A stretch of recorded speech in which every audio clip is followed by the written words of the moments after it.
पढ़ेगा इंडिया तो बढ़ेगा इंडिया, ये बातें बस कहने में ही अच्छी लगती हैं। दिल्ली में एसएससी के शिक्षकों की ये वीडियोस ने देश की लोकतंत्र को झंझोड़ के रख दिया है। जिस देश के शिक्षक और छात्र दोनों को ही सड़कों पर पीटा जा रहा है, सड़कों से घसीटा जा रहा है, उस देश का भविष्य क्या होगा। पर जब परेशानी आम आदमी को हो तो सवाल भी आम आदमी ही करेगा।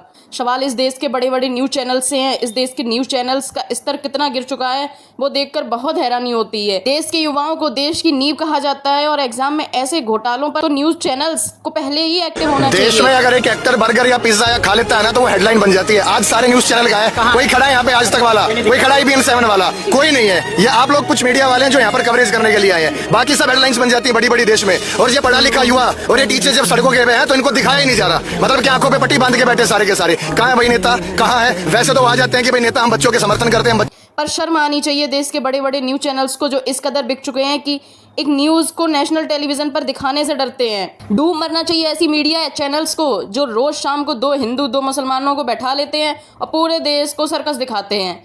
पर इतना समय नहीं है कि देश के युवाओं को, शिक्षकों को और छात्रों को न्याय दिलवा सके। अपना एग्जाम्पल क्या करें बाबूजी, मैं जब पेपर देने जाता था 3 साल CGL भी निकाला मैंने, तो मैं स्लीपर भी नहीं मिलती थी, धक्के खा के जाता था। तो उनका ये है कि बच्चे भी धक्के खा के जाए, फिर काय का डिजिटल इंडिया, फिर तुम देश को आगे ले गए हो। तो मास्टर वही हो रहा। हाँ, उसमें उन्होंने बड़ा चलो कह रहे आपको पता है वर्जन पेपर दे रहे हैं, वर्जिन पेपर है, ये सब थे एग्जैक्ट शब्द बता रहा हूँ। कैसे बोले वो अनटच है, उसको किसी ने टच नहीं किया है क्वेश्चन को, बिना टच किए बन गया। मैंने कहा एक पेपर में 5 सवाल गलत हो जाते हैं, बड़े ध्यान से सुनना।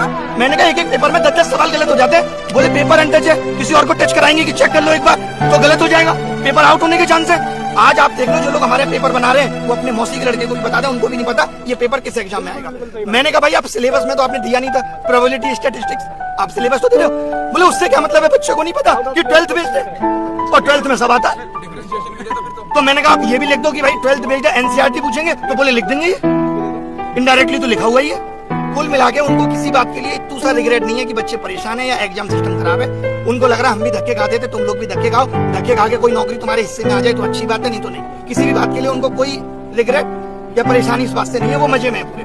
शर्म आनी चाहिए सरकार को जो देश को बताती है कि हम विश्व गुरु बन रहे हैं, पर बस एक सवाल का जवाब दीजिए कि इन शिक्षकों की गलती क्या थी। ये दृश्य देखिए आपको दिख जाएगा नया भारत आखिर क्यों इस देश के नेता को नहीं दिखता। छोटे बच्चों को स्कूल जाने के लिए रास्ता तक नहीं है, स्कूल में मिल रही सुविधाओं के बारे में तो क्या ही कहा जाए। ये है नए भारत के हाल और इस देश की मीडिया फिर भी इसके खिलाफ आवाज नहीं उठाएगी। और अगर कोई गलत को गलत कहेगा तो उनका ये हाल होगा। ये टीचर्स कोई प्रोटेस्ट करने भी नहीं गए थे, बल्कि सिर्फ SSC के चेयरमैन से बात करने गए थे। चेयरमैन ने बात भी नहीं की और फिर पुलिस को ये अधिकार किसने दिया कि वो टीचर्स के हाथ पैर तोड़े। ये पुलिस अफसर जब एक शिक्षक से कहते हैं कि अगर मर्द होता तो ये वर्दी पहननी होती। ये है नया भारत। देश के अपोजिशन लीडर्स किस तरह मेहंदी लगाए मुंह में दही जमाए बैठे हैं ये देखने को मिला हमें। जब वो लोग अपने शिक्षक की हद में रहे तब आपने ऐसा बिहेव किया, अब वो अगर तांडव पर उतर आए तो उसमें क्या ही गलती है। पर बात यह है कि जब हम किसी नेता को गद्दी पर बैठा सकते हैं तो फिर उतार भी सकते हैं।